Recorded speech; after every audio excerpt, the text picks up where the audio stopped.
Imagine a routine flight turned into a catastrophe in the blink of an eye, a chilling reminder of how quickly disaster can strike. On January 8, 1989, British Midland Flight 92 faced a harrowing descent into aviation history as it plunged towards the village of Kegworth. What happened in those crucial moments? How did a series of seemingly small errors lead to one of the most devastating air disasters in Britain? Join us as we uncover the dramatic story of survival, heroism, and the lessons learned from the Kegworth Air Disaster, an event that forever changed the skies.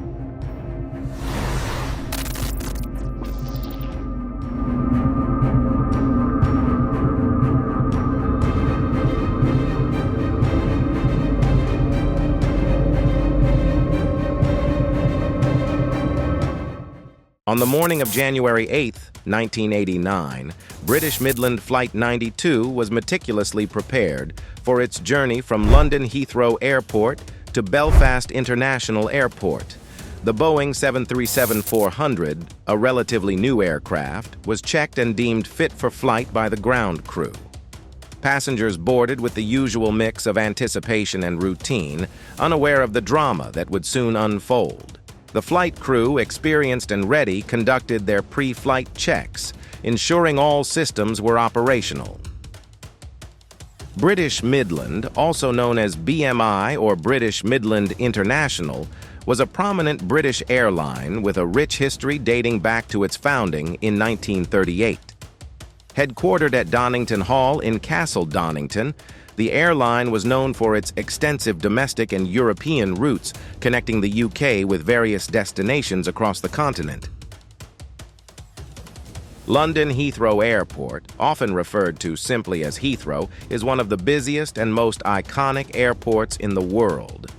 Located in West London, it serves as a major international gateway, connecting the United Kingdom to destinations across the globe. With 5 terminals, Heathrow handles millions of passengers annually, offering state-of-the-art facilities and services. British Midland Flight 92, operating under the call sign BD92, would embark on its scheduled journey from London Heathrow Airport, LHR, to Belfast International Airport, BFS, with a planned stopover at East Midlands Airport, EMA. The total flight path covered approximately 540 kilometers, with the first leg to East Midlands spanning around 160 kilometers and taking about 30 minutes. After a brief stopover, the second leg from East Midlands to Belfast would cover roughly 380 kilometers, with an estimated flight time of 50 minutes.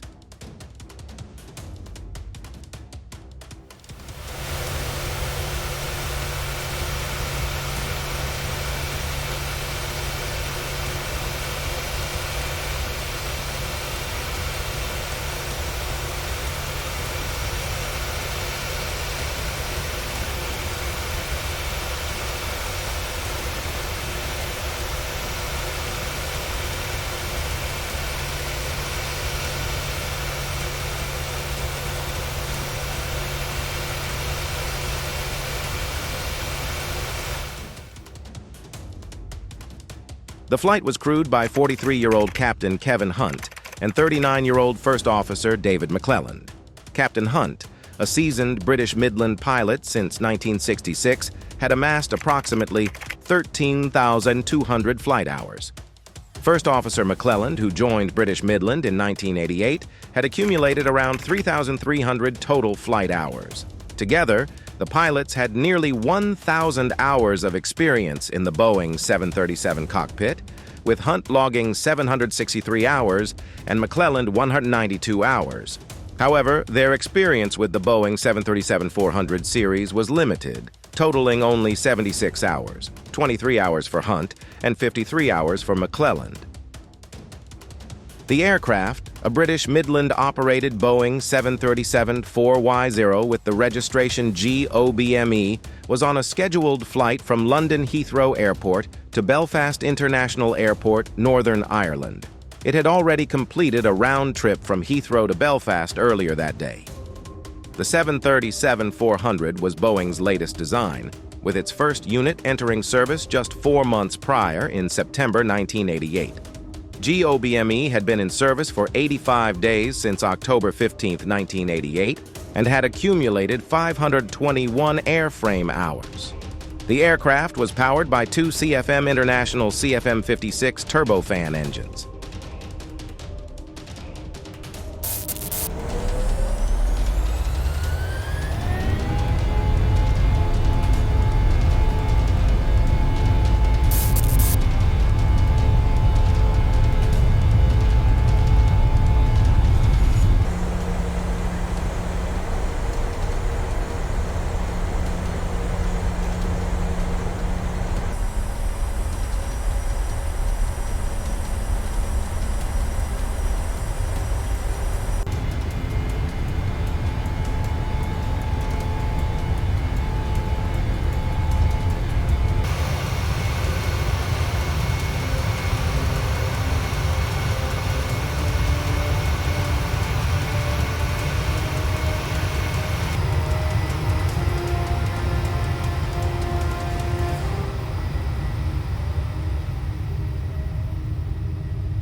"15 minutes after takeoff, the aircraft was in the process of climbing to altitude after departing from the airport.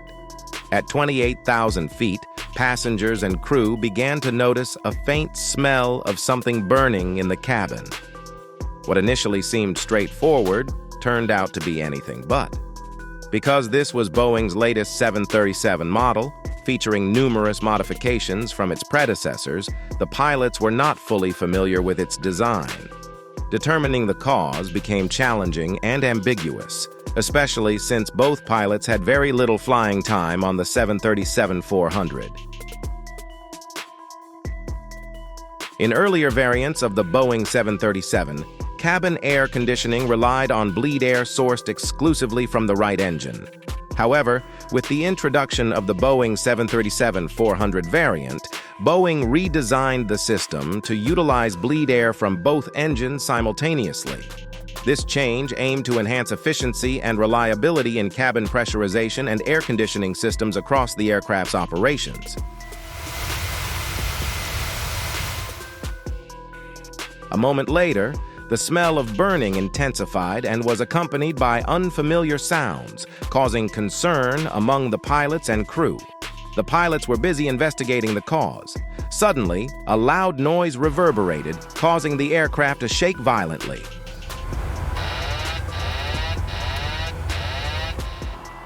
The cause was one of the 36 fan blades of the left engine breaking, resulting in an imbalance of the rotating shaft, causing severe vibration. However, it did not completely fail. It remained operational and continued to generate a certain level of thrust. At this point, due to severe turbulence shaking the aircraft, the pilots were unable to look at the cockpit instruments to determine which engine had failed. Several cabin crew members and passengers observed unburnt fuel igniting in the jet exhaust of the left engine. But this crucial information was not communicated to the pilots. The cabin crew assumed the pilots were already aware of the left engine malfunction.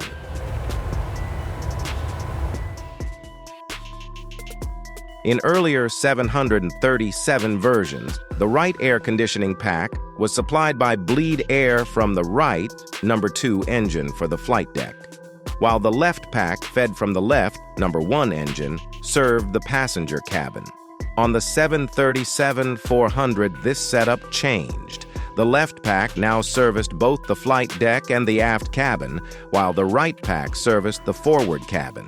The pilots, accustomed to older models, were unaware of these differences in the aircraft operated by British Midland for only 520 hours over 2 months.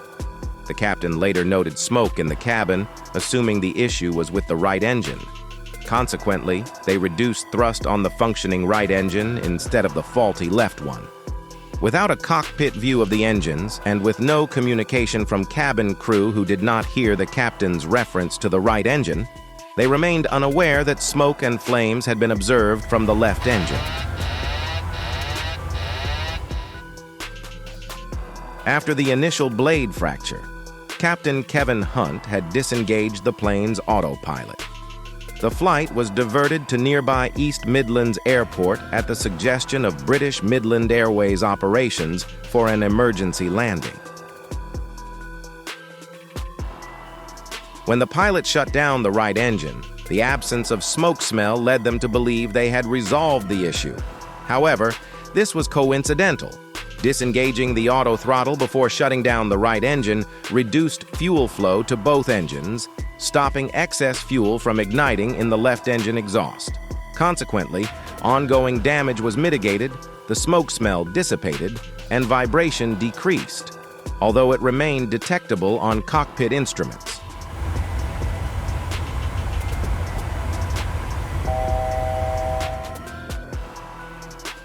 After communicating with ATC, BD-92 was granted permission to land at East Midlands Airport. At this point, the aircraft was only 15 minutes away from the airport. However, at this point, the aircraft continued to shake, causing significant concern and hesitation among the pilots. Would they make it to the airport in time to land? Fortunately, despite the left engine's malfunction, it still provided enough power to bring them within reach of East Midlands Airport's vicinity.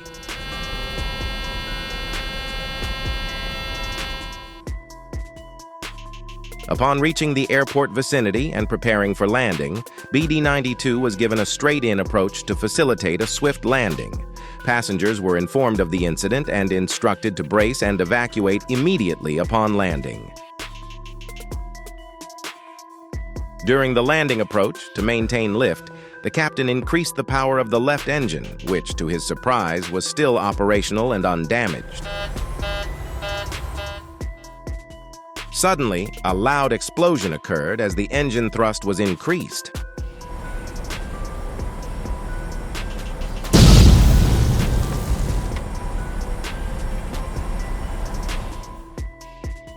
The left engine officially ceased functioning at that moment, causing the aircraft to stop shaking entirely.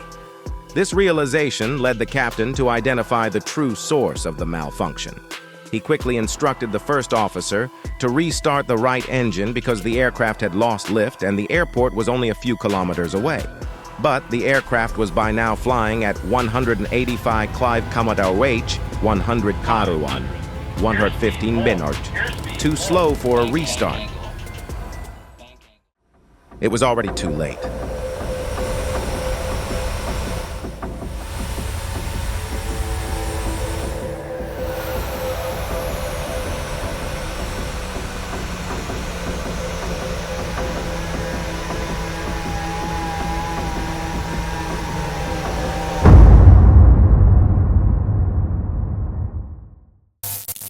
At 20:24:43, just before crossing over the M1 motorway, the tail and main landing gear of the aircraft struck the ground. The plane bounced back into the air, clearing the motorway but causing damage to trees and a lamppost before crashing onto the far embankment approximately 475 meters, 519 yards, short of the active runway's paved surface, and about 630 meters, 689 yards, from its threshold. The impact resulted in the aircraft breaking into 3 sections. Remarkably, there were no vehicles on that section of the M1 at the time of the crash. Of the 118 passengers aboard, 47 lost their lives, 39 in the crash, and 8 later due to injuries.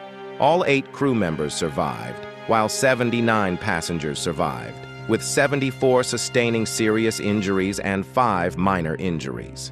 Additionally, 5 firefighters suffered minor injuries during the rescue operation. Remarkably, no injuries occurred among motorway users, and vehicles nearby were undamaged. The first responder on scene was motorist Graham Pearson, a former Royal Marine, who provided aid for over 3 hours and later received compensation for post-traumatic stress disorder. A troop of 8 SAS soldiers, including 4 qualified paramedics, also assisted, having been near the crash site on the motorway. The incident involving British Midland Flight 92 was marked by the incorrect shutdown of the right engine by Captain Hunt, who mistook the smell of smoke in the cabin as a sign of its malfunction. This misunderstanding arose because previous Boeing 737 models used bleed air exclusively from the right engine for cabin air conditioning. However, on the newer 737-400 variant, air conditioning bleed air was drawn from both engines, a change not communicated effectively to the pilots. Despite passengers and cabin crew observing unburnt fuel igniting in the left engine's exhaust, this crucial information did not reach the cockpit. During the descent and preparation for landing at East Midlands Airport, the autothrottle disengaged and the right engine was shut down, inadvertently reducing fuel flow to the already damaged left engine. This action momentarily alleviated the smoke smell, but exacerbated engine instability. The pilots, unfamiliar with the 737-400's vibration gauges and lacking simulator training on the new model, faced challenges in interpreting the engine's condition accurately. The subsequent investigation revealed that the CFM International CFM56 engine used on the 737-400 was susceptible to abnormal vibration levels, particularly at higher power settings above 10,000 feet. This vibration led to metal fatigue in the fan blades, causing one to break off in flight, fatally damaging the engine and exacerbating its instability. Following the crash, rigorous in-flight testing of newly designed turbofan engines became mandatory to prevent similar incidents.